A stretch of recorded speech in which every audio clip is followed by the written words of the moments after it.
So we're at the Lehmann Maupin Gallery, and this is a three-person show.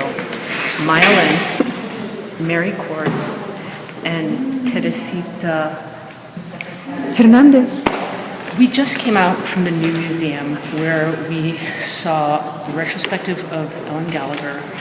Ellen Gallagher claim to fame was her early pieces of collage dealing with race and imagery of African American women, using hair as the medium to talk about how women are viewed, and they're kind of tongue-in-cheek in the same manner that Kara Walker is.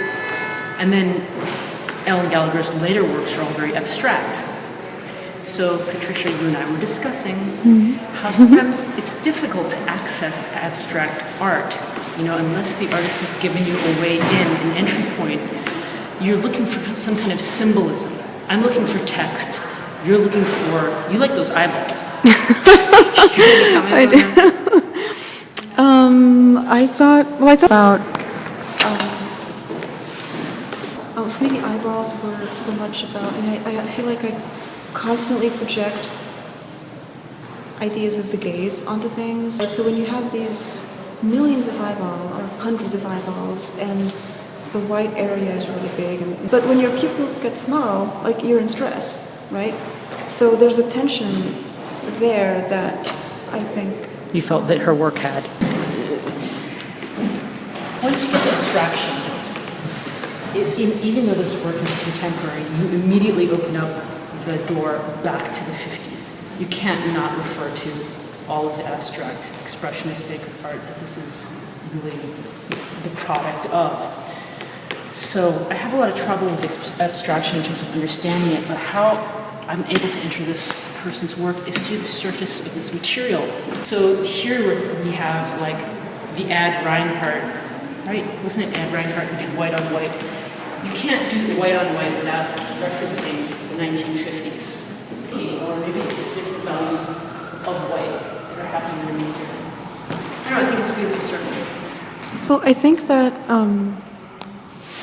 it looks like they are interlocking values. So, for example, the top is darker, like some, for lack of a better word, some stripes. They are white on the bottom and dark on the top, and vice versa.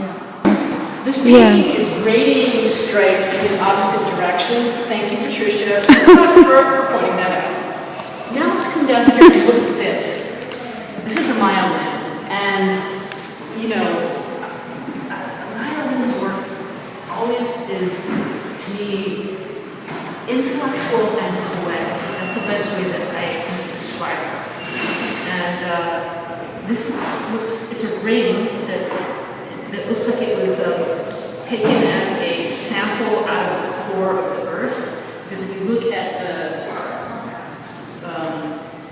profile at the top of this, it's like a mountain range. I saw this piece is how it made me think of like a few Noguchi circular pieces that are granite. It's kind of laid on the floor like a landscape, like a faraway landscape. Anyway. Yeah, it is. It seems like a faraway landscape. Something kind of like... It's the landscape of Chinese painting. It is the landscape of Chinese. Right? How are you seeing that? Me totally. I do see that. I mean, from like these little, like if you imagine them vertically, these ridges. It's a sculptural version of a landscape of Chinese painting because in a Chinese painting, you're not meant to stay in one point. You're meant to keep traveling through that landscape, and anything circular, you're going to want to keep walking around and look at it, right? So do you really believe that, or you just wanted your new shoes on film? It's my new shoes on film, of course.